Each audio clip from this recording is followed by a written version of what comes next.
드라마 소극장 이야기 세상에 오신 것을 환영합니다.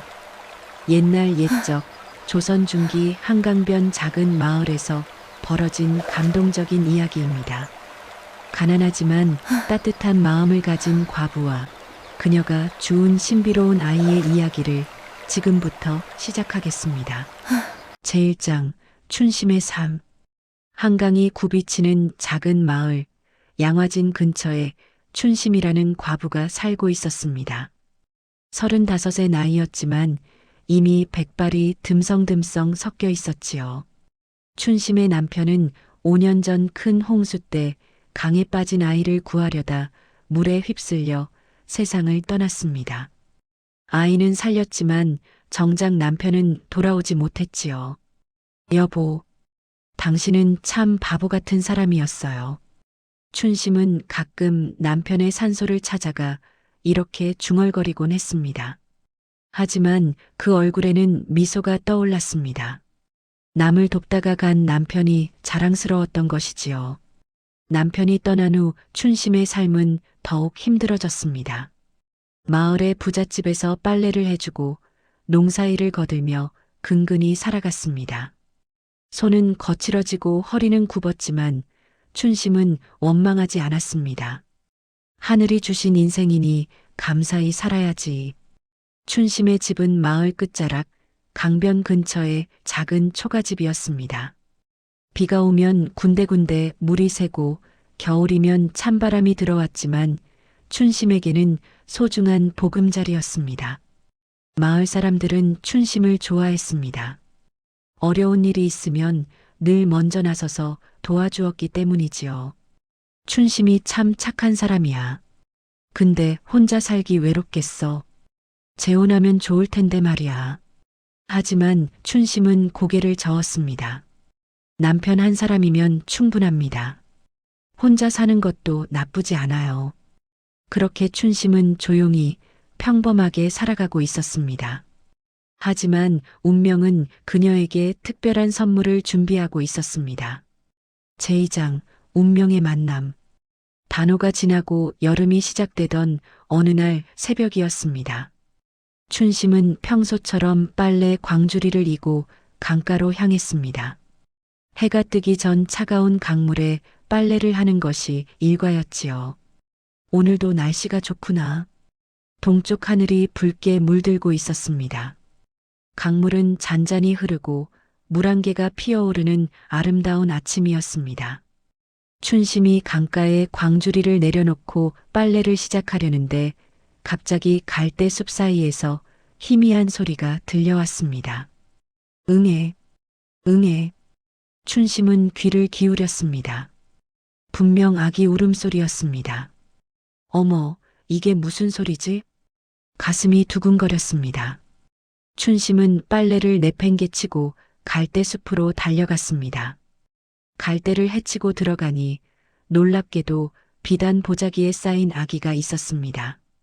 아기는 파랗게 질린 얼굴로 가느다랗게 울고 있었지요. 아이고, 이 어린 것을. 춘심은 황급히 아기를 안아 올렸습니다. 아기의 몸은 차갑고 축축했습니다. 밤새 이슬을 맞은 것이었습니다. 괜찮아, 괜찮아. 이제 됐어. 춘심은 자신의 치마폭으로 아기를 감싸며 달래었습니다. 아기 곁에는 비단 보자기 외에 2가지가 더 있었습니다. 하나는 정교하게 새긴 금가락지였습니다. 용 문양이 새겨진 것으로 보아 귀한 집안의 물건임이 분명했습니다. 다른 하나는 접힌 종이 쪽지였습니다. 춘심은 글을 잘 읽지 못했지만 정성스럽게 쓴 글씨라는 것은 알 수 있었습니다. 춘심은 아기를 품에 꼭 안고 집으로 돌아왔습니다.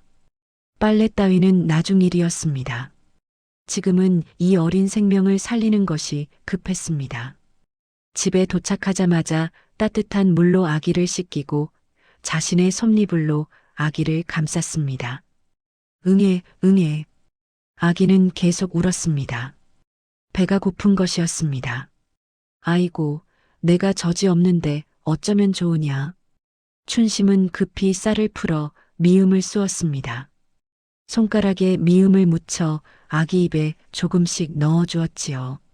처음에는 뱉어내던 아기가 점차 미음을 빨아먹기 시작했습니다. 그래, 잘 먹는구나. 우리 아가. 춘심의 눈에 눈물이 맺혔습니다. 남편과 사별한 후 늘 외로웠는데 이제 돌볼 아이가 생긴 것입니다. 이웃집 할머니를 불러 아기를 보여주며 쪽지를 읽어달라고 부탁했습니다. 어디 보자. 부디 이 아이를 잘 키워주십시오. 사정이 있어 키울 수 없으니 부탁드립니다. 언젠가 반드시 찾으러 오겠습니다. 라고 쓰여 있구먼. 그렇군요. 춘심은 고개를 끄덕였습니다. 어떤 사정이 있는지는 모르지만 이 아이를 버린 부모의 마음도 얼마나 아팠을까 생각하니 가슴이 미어졌습니다. 춘심아, 너가 키울 거냐? 네, 할머니. 하늘이 제게 주신 아이 같아요. 착하긴. 하지만 혼자 아이 키우기 쉽지 않을 텐데. 괜찮습니다. 제가 열심히 일하면 되지요. 춘심은 단호했습니다. 이미 마음속으로 결정한 것이었습니다. 그날 밤 춘심은 아기를 품에 안고 생각했습니다. 이름을 뭐라 지을까? 강가에서 주었으니 강동이, 아니면 금가락지가 있었으니 금동이. 그래, 금동이라 하자. 금처럼 귀한 내 아들아. 춘심은 아기에게 금동이라는 이름을 지어주었습니다. 그리고 금가락지와 쪽지는 소중히 간직해 두었습니다. 언젠가 친부모가 찾으러 올지도 모른다고 생각했던 것이지요. 제3장 마이너스 금동이의 성장. 세월은 흘러 금동이는 무럭무럭 자랐습니다. 춘심은 금동이를 키우기 위해 더욱 열심히 일했습니다. 새벽부터 밤늦게까지 일했지만 힘들지 않았습니다. 집에 돌아오면 금동이가 방긋 웃으며 반겨주었기 때문이지요. 어머니. 금동이가 처음 엄마라고 부른 날 춘심은 눈물을 흘렸습니다. 세상에서 가장 아름다운 말이었습니다. 금동이는 남다른 아이였습니다. 2살이 되자 또래 아이들보다 말을 훨씬 잘했고 3살에는 한글을 스스로 깨우쳤습니다. 마을 서당 벽에 붙은 천자문을 보고 외운 것이었지요. 어머니, 이 글자는 하늘 천자예요. 금동이가 어찌 그걸 아느냐? 서당 선생님이 가르치시는 걸 담 너머로 들었어요. 한번 들으면 다 외워져요. 춘심은 깜짝 놀랐습니다. 자기 아들이 천재라는 것을 알게 된 것이지요. 하지만 가난한 춘심은 금동이를 서당에 보낼 형편이 못 되었습니다. 대신 마을의 약초꾼 최영감에게 부탁했습니다. 영감님, 금동이가 산에 따라가면 안 될까요? 약초 캐는 것 거들게 하겠습니다. 허허, 좋지. 어린 것이 똘똘해 보이는구먼. 5살이 된 금동이는 최영감을 따라 산에 다니기 시작했습니다. 최영감은 이 지역에서 소문난 약초꾼이었습니다. 평생을 산에 다니며 약초를 캐고 병든 사람들을 치료해 주었지요. 금동아, 이것은 도라지란다. 기침에 좋지. 예, 할아버지. 도라지요. 이것은 당기고 이것은 천궁이란다. 최영감이 한번 가르쳐주면 금동이는 절대 잊지 않았습니다. 다음에 같은 약초를 보면 이름은 물론 효능까지 정확히 말했습니다. 어머나, 이 아이가 범상치 않구나. 최영감은 감탄했습니다. 평생 약초를 다루었지만 이렇게 영리한 아이는 처음이었습니다. 금동아, 너는 훗날 훌륭한 의원이 될 게다. 의원이요? 그게 뭐예요, 할아버지? 병든 사람을 낫게 해주는 사람이란다. 금동이의 눈이 반짝였습니다. 그럼 어머니가 아프실 때도 낫게 해드릴 수 있나요? 그럼 당연하지. 좋아요. 저 의원이 될래요. 그날부터 금동이는 더욱 열심히 약초를 배웠습니다. 여름에는 산과 들에서 약초를 캐고 가을에는 뿌리와 열매를 모았습니다. 겨울에는 최 영감의 집에서 약재를 손질하며 하나하나 배웠지요. 이 약초는 생것으로 쓰면 안 되고 말려야 한단다. 예, 할아버지. 이것은 뿌리가 약이 되고 이것은 잎이 약이 된단다. 금동이는 스펀지처럼 모든 것을 흡수했습니다. 최 영감은 점점 금동이를 자식처럼 여기게 되었습니다. 자신에게는 자식이 없었기에 금동이가 대를 이어주기를 바랐던 것이지요. 춘심이 이 아이를 내게 맡기지 않겠나? 영감님 무슨 말씀이신지. 의원의 길을 제대로 가르치고 싶네. 이 아이에게는 특별한 재능이 있어. 춘심은 고민했습니다. 금동이가 잘 되는 것은 좋지만 곁을 떠나보내고 싶지 않았습니다. 영감님 감사합니다만 금동이는 제 곁에 있어야 합니다. 대신 낮에만 가르쳐 주시면 안 될까요? 허허, 그것도 좋지. 그렇게 금동이는 낮에는 최 영감에게 약초와 의술을 배우고 밤에는 어머니 곁으로 돌아오는 생활을 했습니다. 제사장 첫 번째 실현. 금동이가 10살이 되던 해였습니다. 마을에 소문이 돌기 시작했습니다. 춘심이 아들 금동이가 약초를 기막히게 안다더라. 맞아. 우리 집 할머니 허리 아픈 걸 금동이가 약초 다려서 낫게 했어. 정말? 10살짜리가? 금동이의 명성이 점점 퍼져나갔습니다. 어느 날 마을의 박씨 할머니가 심한 기침을 하며 알아누웠습니다. 의원을 불렀지만 낫지 않았지요. 이거 큰일인데. 가족들이 걱정하는데 누군가가 말했습니다. 춘시민의 아들 금동이를 한번 불러보지 그래. 10살짜리 아이가 뭘 안다고. 하지만 달리 방법이 없었습니다. 금동이가 불려왔습니다. 금동이는 할머니의 손목을 짚어보고 혀를 보고 기침 소리를 들었습니다. 할머니, 가래에 피가 섞여 나오시죠? 어떻게 알았니? 제가 약을 다려드릴게요. 금동이는 집으로 달려가 여러 약초를 가져왔습니다. 백합, 맹문동, 행인, 길경을 섞어 정성껏 다렸습니다. 하루에 3번 따뜻하게 드세요. 신기하게도 사흘 만에 할머니의 기침이 멈췄습니다. 아이고, 이 어린 것이 날 살렸구나. 할머니는 감격해서 울었습니다. 소문은 더욱 빠르게 퍼졌습니다. 이웃 마을에서까지 사람들이 금동이를 찾아왔습니다. 우리 아이 배앓이가 심한데 좀 봐주시오. 제 남편이 다리를 다쳤는데 약을 줄 수 있소? 금동이는 거절하지 않았습니다. 찾아오는 사람마다 정성껏 진맥하고 약을 지어주었습니다. 춘심은 걱정이 되었습니다. 금동아, 너무 무리하는 거 아니냐? 괜찮아요, 어머니. 사람들을 돕는 게 좋아요. 그래도 넌 아직 어린아이잖니. 하지만 금동이의 눈빛은 단호했습니다. 이런 금동이를 시기하는 사람이 있었습니다. 바로 마을의 부자 김진사였습니다. 김진사는 마을에서 가장 큰 땅을 가진 양반이었습니다. 욕심이 많고 인색하기로 소문났지요.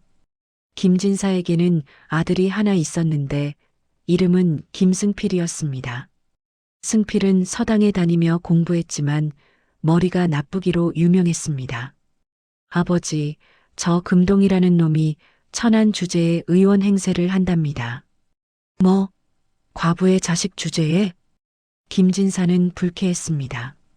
자기 아들은 서당에 다니면서도 글 한 줄 제대로 못 읽는데 천한 아이가 의원 노릇을 한다니 자존심이 상했습니다. 저놈을 혼내줘야겠다. 김진사는 음흉한 계획을 세웠습니다. 제5장 역병의 공포. 그의 여름 마을에 무서운 전염병이 돌았습니다. 처음에는 한두 사람이 열이 나고 설사를 하더니 점점 여러 사람에게 퍼져나갔습니다. 큰일 났어. 역병이다. 마을 사람들은 공포에 떨었습니다. 역병은 순식간에 사람을 죽이는 무서운 병이었습니다. 의원을 불렀지만 효과가 없었습니다. 약을 써도 환자는 늘어만 갔지요. 이러다가 마을 사람 모두 죽겠구나. 절망적인 상황이었습니다. 이때 금동이가 나섰습니다. 최할아버지, 이 병은 더러운 물 때문인 것 같아요. 물? 그게 무슨 소리냐? 병에 걸린 사람들이 모두 같은 우물물을 마셨어요. 그 우물을 조사해 봐야 해요. 금동이의 말대로 우물을 조사했습니다.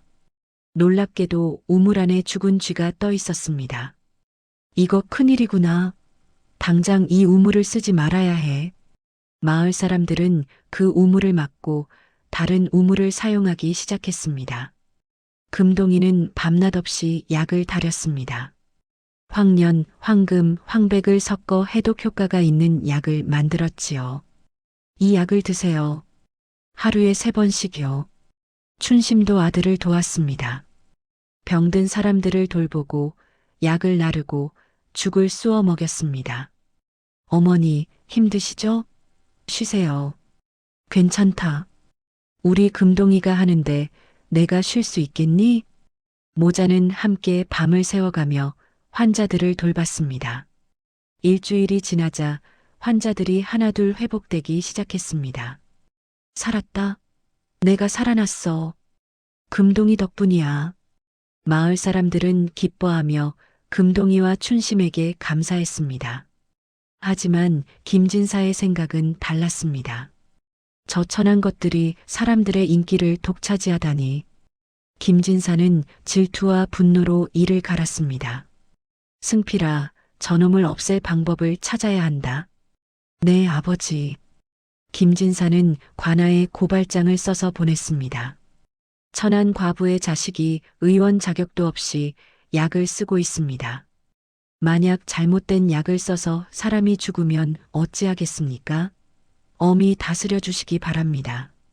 며칠 후 관아의 포졸들이 춘심의 집으로 찾아왔습니다. 금동이라는 아이가 누구냐? 제가 금동입니다. 너를 잡아가라는 명이 떨어졌다. 순순히 따라오너라. 안 됩니다. 춘심이 금동이 앞을 가로막았습니다. 제 아들은 죄가 없습니다. 사람들을 살렸을 뿐입니다. 비켜라.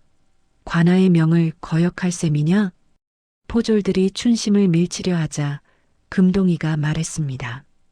어머니, 괜찮아요. 제가 가볼게요. 저는 잘못한 게 없으니 분명 풀려날 거예요. 금동아, 걱정 마세요. 곧 돌아올게요. 금동이는 당당하게 포졸들을 따라갔습니다. 제6장 진실의 순간. 관아에 도착한 금동이는 사또 앞에 무릎을 꿇었습니다. 내가 금동이냐? 예, 사또님. 의원 자격도 없이 사람들을 치료했다는데 사실이냐? 자격은 없지만 사람들을 살리고 싶었습니다. 내 나이가 몇이냐? 10살입니다. 사또는 놀랐습니다. 겨우 10살짜리 아이가 의술을 안다는 것이 믿기지 않았습니다. 내가 정말 의술을 아느냐? 시험해 보겠다. 사또는 여러 약초를 가져오게 했습니다. 이것이 무엇인지 말해보거라. 금동이는 하나하나 정확히 대답했습니다. 이것은 인삼이고, 이것은 당귀, 이것은 청궁, 이것은 작약입니다. 그럼 이것들을 어떻게 쓰는지 아느냐?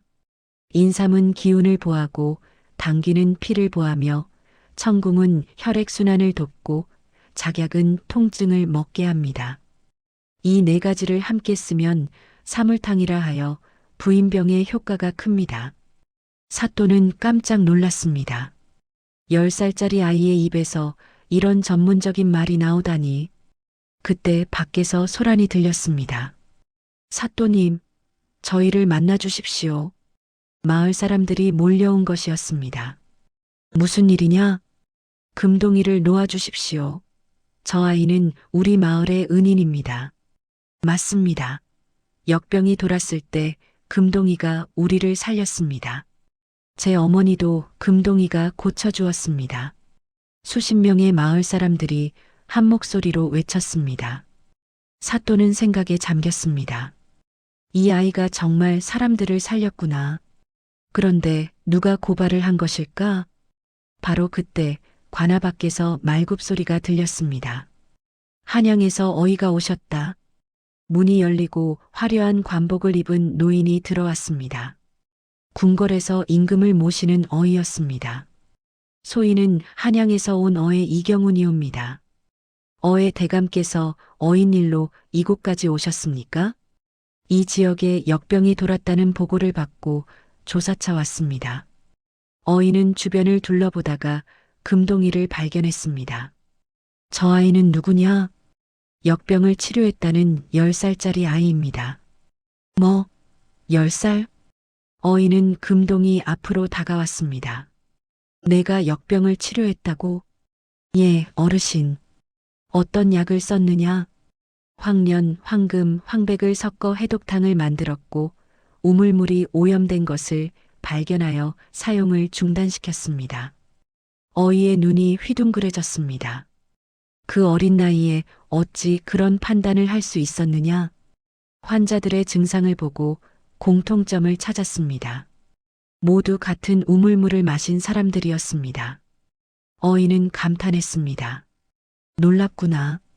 너는 천재가 아닐 수 없다. 어이는 사또를 향해 말했습니다. 사또, 이 아이는 죄가 없소. 오히려 공이 큽니다. 당장 풀어주시오. 예, 어의 대감. 금동이는 풀려났습니다. 마을 사람들은 환호했습니다. 어이는 금동이의 손을 잡았습니다. 아이야, 나와 함께 한양으로 가지 않겠느냐? 내가 너를 제대로 가르치고 싶구나. 순간 금동이의 가슴이 뛰었습니다. 한양에 가서 제대로 된 의술을 배울 수 있다니. 하지만 금동이는 고개를 저었습니다. 감사합니다만 저는 어머니 곁을 떠날 수 없습니다. 내 어머니를 모시고 오면 되지 않겠느냐? 어머니는 이 마을을 떠나고 싶어 하지 않으십니다. 그리고 저를 필요로 하는 사람들이 여기 있습니다. 어이는 금동이의 효심과 의술에 대한 마음가짐에 감동했습니다. 그렇다면 내가 가끔 이곳을 방문하여 너를 가르치마. 그리고 필요한 의서들을 보내주겠다. 정말입니까? 감사합니다. 그날 이후 어의 이경우는 금동이의 스승이 되었습니다. 제7장 성장하는 금동이. 세월이 흘러 금동이는 15살이 되었습니다. 어의 이경우는 약속을 지켰습니다. 석 달에 한 번씩 마을을 방문하여 금동이에게 의술을 가르쳤습니다. 또한 귀한 의서들을 보내주었지요. 금동이는 낮에는 환자를 돌보고 밤에는 의서를 읽었습니다. 한 번 읽은 책은 모두 외워버리는 놀라운 기억력 덕분에 빠르게 실력이 늘었습니다. 동의보감의 내용을 외우다니 정말 천재로구나. 이경우는 감탄을 금치 못했습니다. 금동이의 명성은 더욱 높아졌습니다. 이제는 이웃 고을에서까지 사람들이 찾아왔습니다. 금동이 선생님, 제 병을 좀 봐주십시오. 15살의 금동이를 사람들은 이미 선생님이라 불렀습니다. 춘심은 아들이 자랑스러웠습니다. 우리 금동이가 이렇게 훌륭하게 자라다니. 하지만 한편으로는 걱정도 되었습니다. 아들이 너무 유명해지면 혹시 친부모가 찾으러 오지 않을까 하는 두려움이 있었던 것이지요. 금동이는 어머니의 마음을 알았습니다. 어머니, 걱정 마세요. 저는 어머니의 아들입니다. 그 누가 와도 제 마음은 변하지 않아요. 금동아, 어머니는 저를 주어서 키운 게 아니에요. 저를 낳아주신 거예요. 사랑으로 말이에요. 춘심은 눈물을 흘렸습니다. 이보다 더 큰 효도가 있을까요? 그런데 이 무렵 김진사는 여전히 금동이를 못마땅하게 여기고 있었습니다. 아버지, 금동이 놈이 점점 유명해지고 있습니다. 내가 보고 있다. 참으로 눈엣 가시로구나. 김진사는 또다시 음모를 꾸몄습니다. 어느 날 김진사의 아들 승필이 갑자기 쓰러졌습니다. 아이고, 우리 아들이. 김진사는 급히 금동이를 불렀습니다. 금동이, 어서 와서 우리 아들 좀 봐주게. 금동이는 승필을 진찰했습니다. 이상하게도 맥은 정상이고 별다른 증상이 없었습니다. 진사님, 승필 도련님은 특별한 병이 없는 것 같습니다. 뭐, 이렇게 쓰러져 있는데 병이 없다고? 잠시 기절한 것으로 보입니다. 곧 깨어날 것입니다. 과연 금동이의 말대로 승필은 곧 눈을 떴습니다. 하지만 김진사는 다음날 소문을 퍼뜨렸습니다. 금동이가 우리 아들을 제대로 치료하지 못했다. 병이 없다고 하더니 다시 쓰러졌다. 물론 거짓말이었습니다. 승필은 멀쩡했습니다.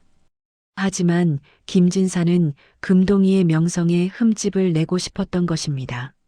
마을 사람들은 혼란스러웠습니다. 금동이가 실수를 했다는데? 아니야, 김진사가 거짓말하는 거야. 금동이를 질투해서. 사람들의 의견이 나뉘었습니다. 금동이는 상심했습니다. 어머니, 제가 최선을 다했는데 왜 저를 의심하는 걸까요? 금동아, 내가 잘못한 게 아니다. 세상에는 내가 잘 되는 걸 시기하는 사람들이 있단다.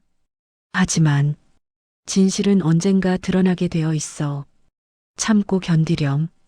춘심의 말대로였습니다. 진실은 곧 밝혀졌습니다. 제8장 또 다른 시험. 그해 가을 큰 사건이 일어났습니다. 한양에서 높은 벼슬아치가 이 지역을 시찰하러 온 것입니다. 그분은 바로 영의정 대감이었습니다. 영의정은 이 지역을 돌아보다가 갑자기 심한 복통을 느꼈습니다. 영의정은 쓰러질 듯 고통스러워했습니다. 대감마님, 어이를 급히 부르십시오. 수행원들이 야단법석을 떨었습니다. 하지만 한양에서 어이가 오려면 최소 이틀은 걸렸습니다. 영의정의 상태는 심각했습니다. 당장 치료를 받지 못하면 위험할 지경이었지요. 이 근처에 의원은 없느냐? 고을 의원이 있습니다만 실력이 그리 뛰어나지는 않습니다. 그럼 어찌하란 말인가? 그때 누군가가 말했습니다. 금동이라는 소년 의원이 있습니다. 비록 어리지만 실력이 뛰어나다고 합니다. 소년 의원? 그래, 당장 불러오너라. 금동이가 급히 불려왔습니다. 대감마님을 진찰해야 한다. 금동이는 떨리는 마음으로 영의정에게 다가갔습니다. 조정의 최고 대신을 진찰하는 것이니 실수할 수 없었습니다. 금동이는 영의정의 맥을 짚어보았습니다. 그리고 복부를 조심스럽게 눌러보았습니다. 영의정이 신음했습니다. 금동이는 곧 진단을 내렸습니다. 대감마님, 장이 꼬인 것 같습니다. 장폐색증입니다. 장폐색증? 그게 무엇이냐? 장이 막혀서 음식물이 통과하지 못하는 병입니다. 빨리 치료하지 않으면 위험합니다. 그럼 어찌해야 하느냐? 침과 약으로 치료하겠습니다. 금동이는 침을 꺼내 영의정의 복부 여러 곳에 놓았습니다. 그리고 급히 약을 다렸습니다. 대왕, 망초, 후박을 섞어 강력한 하재를 만들었습니다. 이 약을 드시면 배변이 있을 것입니다. 그래야 막힌 장이 풀립니다. 영의정은 금동이가 준 약을 마셨습니다. 1시간쯤 지나자 영의정의 얼굴에 변화가 나타났습니다. 배가 좀 나아지는 것 같구나.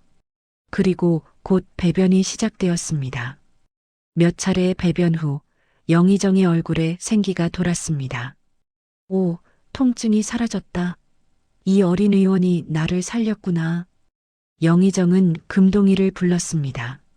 내 이름이 무엇이냐? 금동이라 합니다. 나이는 15입니다. 15이라고? 그 어린 나이에 어찌 이런 의술을 가지고 있느냐? 최 영감님께 배우고 한양의 어의 이경훈 대감께서 가르쳐 주셨습니다. 이경훈 어이가 그분이 너를 가르쳤단 말이냐? 예, 대감마님. 영의정은 크게 감탄했습니다.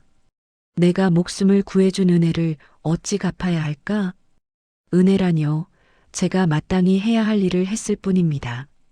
겸손하기까지 하구나. 좋다. 내가 한양으로 돌아가면 임금께 내 이야기를 아뢰겠다. 감사합니다, 대감마님. 영의정은 며칠 후 한양으로 돌아갔습니다. 그리고 정말로 임금께 금동이의 이야기를 전했습니다. 전하, 지방에 신동이 있사옵니다. 15살의 나이에 뛰어난 의술을 가진 소년이옵니다.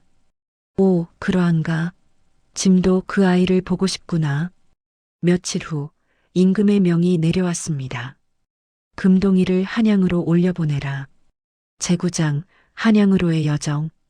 금동이가 한양으로 가게 되었다는 소문이 마을에 퍼졌습니다. 축하하네.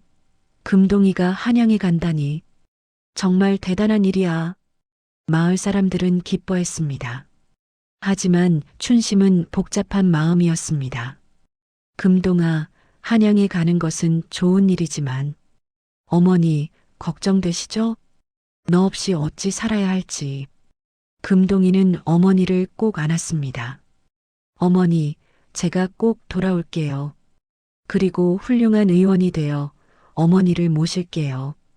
금동아, 어머니께서 저를 키워주신 은혜를 평생 갚을게요. 떠나는 날 아침 마을 사람들이 모두 나와 배웅했습니다. 금동아, 건강하게 다녀오너라. 한양 가서도 우리 잊지 말고. 금동이는 한 사람 한 사람에게 인사했습니다. 마지막으로 최 영감에게 인사했습니다. 할아버지, 그동안 가르쳐 주셔서 감사합니다. 허허, 내가 가르친 게 얼마나 된다고. 내 재능이 뛰어난 것이지. 아닙니다. 할아버지가 아니었다면 저는 아무것도 몰랐을 거예요. 금동아, 한양 가서 더 큰 세상을 보고 오너라. 하지만 교만하지 말고 늘 겸손하게 살거라. 명심하겠습니다. 금동이는 마지막으로 어머니를 껴안았습니다.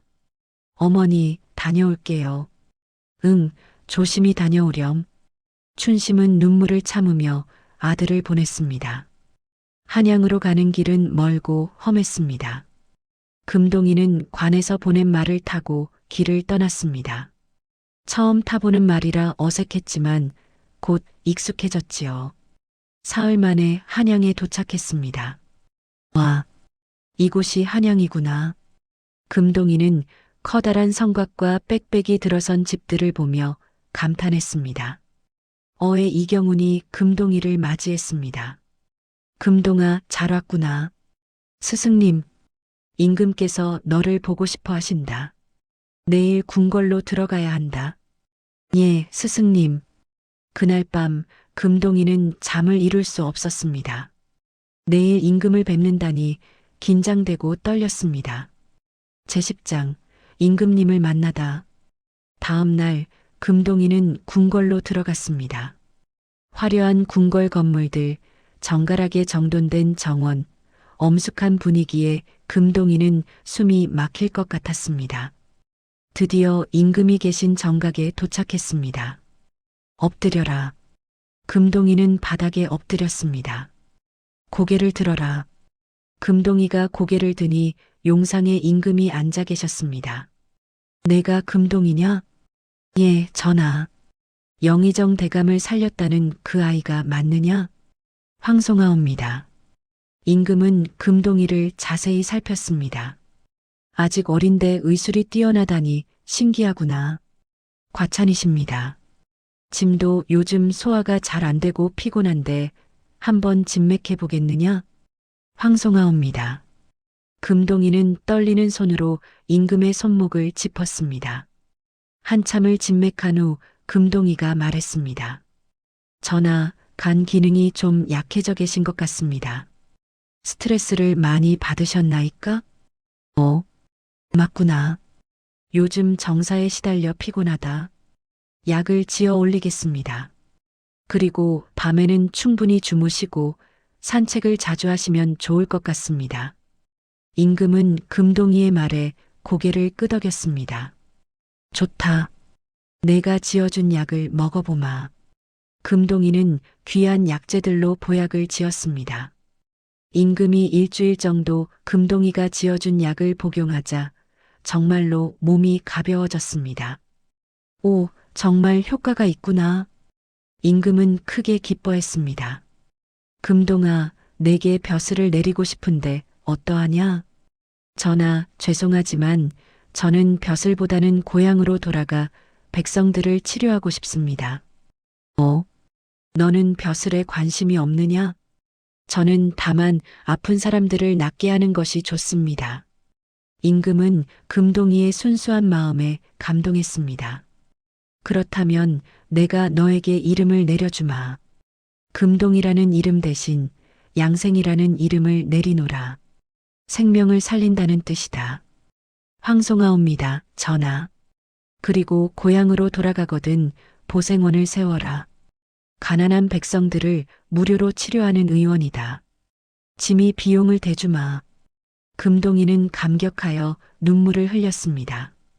황은이 망극하옵니다. 제11장 감춰진 비밀. 한양에서 보름 정도 머물며 공부하던 금동이에게 이상한 일이 일어났습니다. 어느 날 저녁 한 노인이 금동이를 찾아왔습니다. 금동이를 만나고 싶소. 제가 금동, 아니 양생입니다. 노인은 금동이를 빤히 쳐다보았습니다. 그러더니 갑자기 눈물을 흘렸습니다. 아, 정말 내 손자가 살아있었구나. 예, 손자요? 노인은 떨리는 손으로 품속에서 무언가를 꺼냈습니다. 그것은 금가락지였습니다. 금동이가 가진 것과 똑같이 생긴 금가락지. 이것은 짝가락지라오. 내가 손자에게 물려주려고 2개를 만들었지. 하나는 손자에게 주고 하나는 내가 가졌소. 금동이는 충격을 받았습니다. 노인이 말을 이었습니다. 나는 김대제학이라 하오. 15년 전 영모에 휘말려 가족이 몰살당할 위기였소. 노인은 당시의 이야기를 들려주었습니다. 조정의 간신들이 김대제학을 역적으로 몰아주기려 했습니다. 그날 밤 자객들이 들이닥쳤고 가족들이 모두 죽임을 당했습니다. 내 며느리는 마지막 순간 갓난아기를 보자기에 싸서 강에 띄어보냈소. 금가락지와 함께. 그래서 제가 강가에서 발견된 거군요. 그렇소. 나는 겨우 목숨을 건져 도망쳤소. 그리고 15년 동안 손자를 찾아 헤맸소. 그럼 저의 진짜 할아버지신 거군요. 그렇소. 하지만 나는 이제 복권되지 못한 역적의 가문이라오. 너에게는 오히려 짐이 될 뿐이지.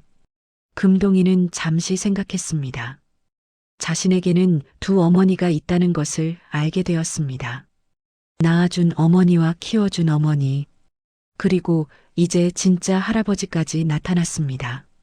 할아버님, 저는 할아버님을 뵙게 되어 기쁩니다. 하지만 제 진짜 가족은 저를 키워주신 춘심 어머니입니다. 알고 있소. 그분에게 감사할 따름이요. 하지만 할아버님도 제 가족이십니다. 언젠가 할아버님의 누명을 벗겨드리겠습니다. 노인은 금동이의 손을 꼭 잡았습니다. 고맙구나. 하지만 위험하다. 조정의 간신들은 아직도 권력을 쥐고 있어.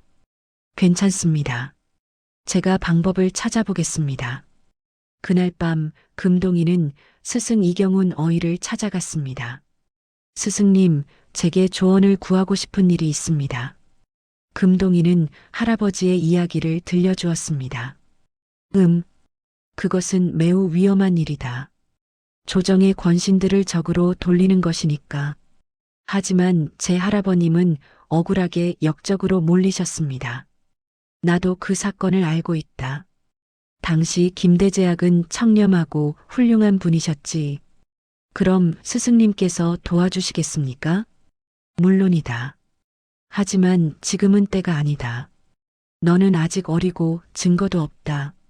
먼저 실력을 키우고 신망을 쌓아라. 그리고 때가 오면 진실을 밝혀라. 금동이는 스승의 말을 명심했습니다. 제12장 귀양. 1년 후 금동이는 고향으로 돌아왔습니다. 금동아. 춘심이 달려와 아들을 껴안았습니다. 어머니. 모자는 한참을 껴안고 울었습니다. 우리 금동이가 이렇게 훌륭해지다니 어머니 덕분입니다.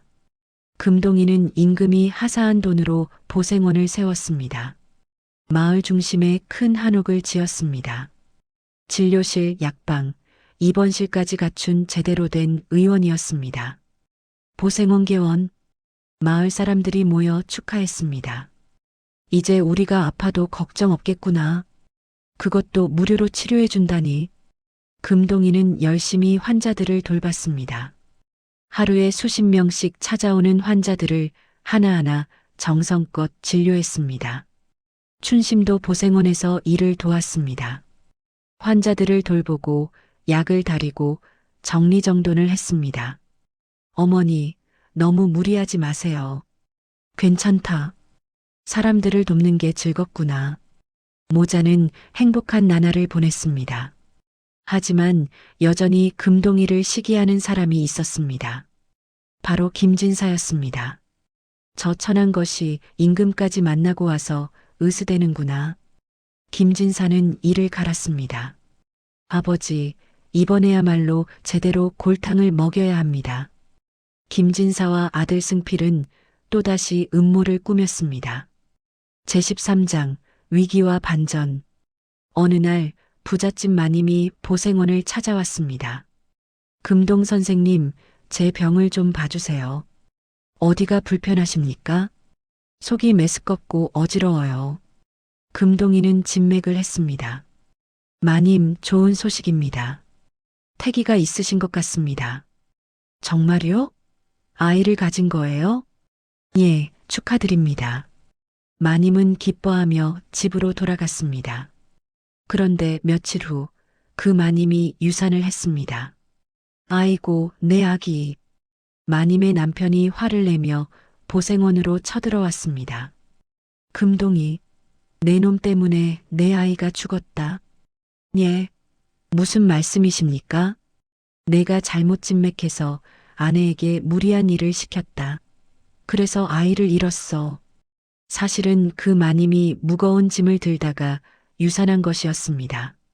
하지만 남편은 금동이를 탓했습니다. 뒤에서 김진사가 부추긴 것이었습니다. 금동이를 관아에 고발하시오. 오진을 했으니 벌을 받아야 하오. 소문은 빠르게 퍼졌습니다. 금동이가 오진을 했대. 아이가 죽었다는데? 마을 사람들이 흔들리기 시작했습니다. 금동이는 억울했지만 해명할 방법이 없었습니다.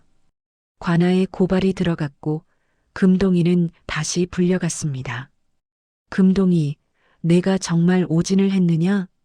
사또님, 저는 정확히 진맥했습니다. 분명 태기가 있었습니다. 하지만 결과적으로 아이가 죽지 않았느냐? 그것은 제 잘못이 아닙니다. 마님께서 무리를 하셔서. 변명하지 마라. 바로 그때 보생원의 문이 열리며 한 사람이 들어왔습니다.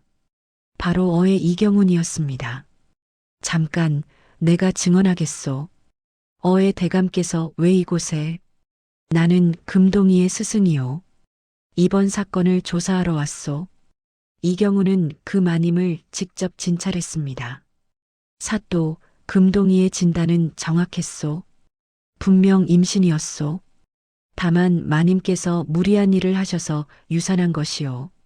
정말입니까? 내 명예를 걸고 말하오. 금동이는 무죄요. 사또는 고개를 끄덕였습니다. 알겠소. 금동이는 무죄로 하겠소. 금동이는 풀려났습니다. 하지만 이경우는 금동이를 불러 조용히 말했습니다. 금동아, 조심해라. 너를 해치려는 자가 있다. 누구입니까? 김진사라는 자다. 그가 계속 너를 모함하고 있어. 김진사님이. 조심하거라. 그리고 혹시 모르니 증거를 남겨두는 것이 좋겠다. 금동이는 스승의 조언을 명심했습니다. 제14장 진실이 밝혀지다. 세월이 흘러 금동이는 25이 되었습니다. 이제는 소문난 명의가 되어 멀리서도 사람들이 찾아왔습니다. 그동안 춘심은 나이가 들어 머리가 하얗게 새었지만 여전히 건강했습니다. 어머니, 편히 쉬세요. 제가 다 할게요. 아니다. 내가 움직여야 건강하단다. 모자는 여전히 정답게 지냈습니다. 어느 날 놀라운 소식이 들려왔습니다. 한양에서 대대적인 권신 숙청이 있었던 것입니다.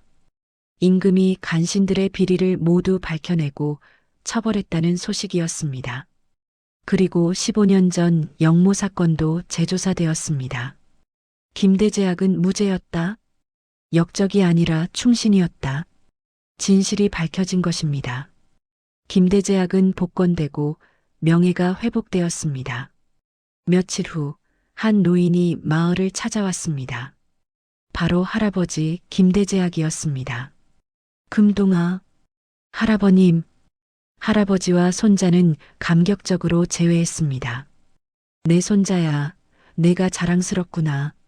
할아버님의 누명이 벗겨져서 저도 기쁩니다. 할아버지는 춘심에게 깊이 절했습니다. 은인이시오. 내 손자를 살려주시고 훌륭하게 키워주셨으니 이 은혜를 어찌 갚겠소? 아닙니다. 저는 당연한 일을 했을 뿐입니다. 아니요. 당신은 진정한 어머니시오. 임금도 이 이야기를 듣고 감동했습니다. 춘심을 한양으로 불러들이라. 춘심은 임금 앞에 나아갔습니다. 춘심이라 하였느냐? 예, 전하. 그대가 금동이를 살려 키운 것이냐? 그러하옵니다. 그대의 덕이 높도다. 짐이 그대를 정경 부인에 봉하노라. 황송하옵니다. 천한 과부가 정경 부인이 된 것입니다. 조정은 술렁였지만 임금의 뜻은 확고했습니다. 제15장 복수의 결말. 김진사는 이 소식을 듣고 두려움에 떨었습니다. 큰일 났다. 금동이가 귀한 혈통이었다니. 김진사는 그동안 금동이를 모함한 일들이 떠올라 식은땀을 흘렸습니다.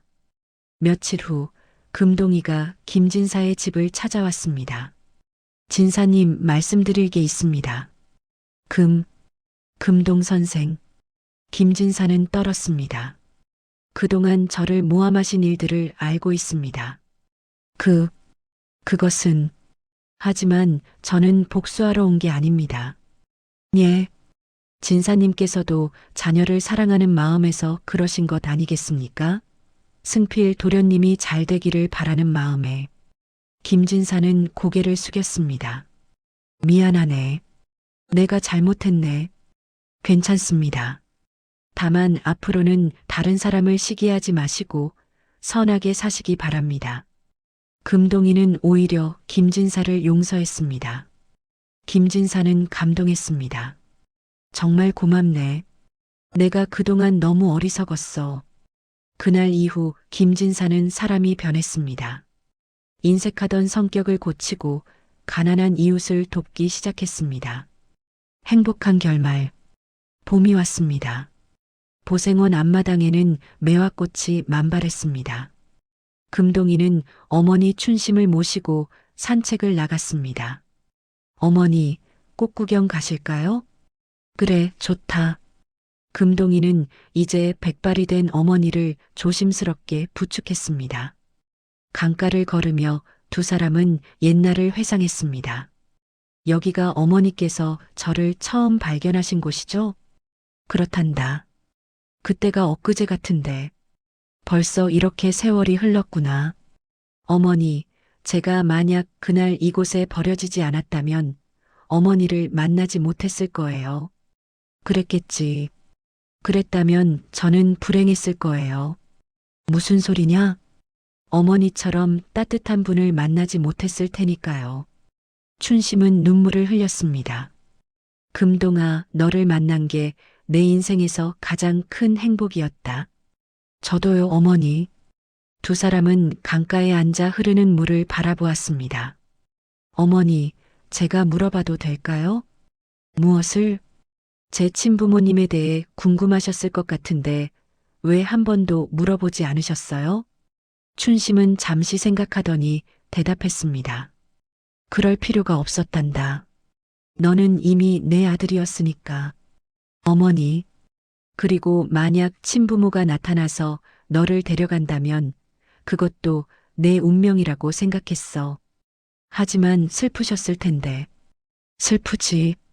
하지만 사랑한다는 건 상대의 행복을 바라는 것 아니겠니?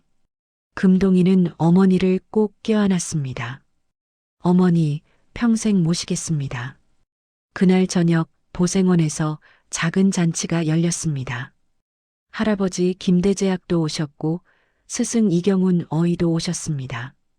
최 영감도 왔고 마을 사람들도 많이 왔습니다. 축하하네. 금동이가 왕실 어이로 임명되었다며? 맞아요. 하지만 저는 이곳에서 계속 진료할 겁니다. 왕실 어이인데 여기서? 예, 한 달에 며칠만 한양에 가고 나머지는 여기서 일하려고요. 사람들은 감탄했습니다. 역시 금동이야. 잔치가 무르익을 무렵 금동이가 모두에게 말했습니다. 여러분, 제가 오늘 이 자리에 있을 수 있는 것은 모두 어머니 덕분입니다. 춘심이 손을 저었지만 금동이는 계속했습니다. 어머니께서는 저를 주어서 키우신 게 아닙니다. 저를 선택하셨고 사랑으로 낳아주셨습니다. 사람들이 박수를 쳤습니다. 피보다 진한 것이 정이라고 하지 않습니까? 저와 어머니 사이가 바로 그렇습니다. 금동이는 어머니께 깊이 절했습니다. 어머니, 평생 효도하겠습니다. 춘심은 눈물을 흘리며 아들을 일으켰습니다. 일어나렴. 내가 건강하고 행복하게 사는 것이 최고의 효도란다. 밤하늘에는 별이 반짝였습니다. 그 별들은 마치 금동이와 춘심을 축복하는 것 같았습니다. 이 이야기는 우리에게 많은 것을 가르쳐 줍니다. 첫째, 진정한 가족은 피가 아니라 사랑으로 만들어집니다. 춘심과 금동이는 피 한 방울 섞이지 않았지만 그 어떤 부모 자식보다 더 깊은 정을 나누었습니다. 둘째, 재능은 다른 사람을 위해 쓸 때 가장 빛이 납니다. 금동이는 자신의 뛰어난 의술을 자랑하거나 불을 싸는 데 쓰지 않았습니다. 가난한 사람들을 무료로 치료하며 베풀었지요. 셋째, 은혜를 잊지 않는 것이 사람의 도리입니다. 금동이는 높은 자리에 올라가서도 자신을 키워준 어머니를 잊지 않았습니다. 넷째, 용서는 복수보다 강합니다. 금동이는 자신을 모함한 김진사를 용서했고 그것이 오히려 김진사를 변화시켰습니다. 마지막으로 어려운 이웃을 돕는 마음이 결국 복이 되어 돌아옵니다. 춘심이 남의 아이를 주어 키운 것이 나중에 큰 복이 되어 돌아왔습니다. 여러분도 삶 속에서 이런 가르침을 기억하시고 따뜻한 마음으로 이웃을 대하시기 바랍니다. 긴 이야기 끝까지 들어주셔서 감사합니다. 모두 건강하시고 행복하세요.